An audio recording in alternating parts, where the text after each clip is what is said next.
বাংলাদেশের শিল্প কারখানাগুলো বন্ধ হয়ে যেতে পারে। ডিজেলের মজুদ কমছে দিন দিন, কারখানা চলার মতো অবস্থায় নেই।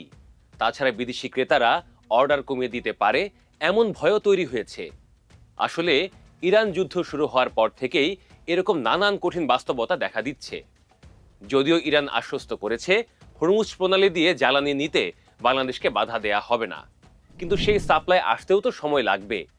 শিল্প মালিকরা এরই মধ্যে সরকারের কাছে কোটা বরাদ্দ চেয়েছেন, যে কোটা দিয়ে শিল্প কারখানায় ডিজেল সাপ্লাই দেওয়া যাবে। কিন্তু বাস্তবতা জটিল হতে থাকলে দেশের অর্থনীতি হুমকির মুখে পড়বে। কারখানার অসংখ্য শ্রমিক বেকার হয়ে যেতে পারেন, তারা অসন্তোষ প্রকাশ করতে পারেন। বাংলাদেশের শিল্প কারখানাগুলো চলে মূলত দুই রকম বিদ্যুতে। এক, গ্যাস দিয়ে উৎপাদিত বিদ্যুৎ এবং সরকারি বিদ্যুৎ। সাম্প্রতিক বছরগুলোতে গ্যাসের চাপ কমে যাওয়া এবং ঘন ঘন লোডশেডিং এর কারণে অনেক কারখানাকে ডিজেল চালিত জেনারেটর ব্যবহার করতে হচ্ছে। কিন্তু ইরান যুদ্ধের কারণে জ্বালানি সাপ্লাই আটকে আছে।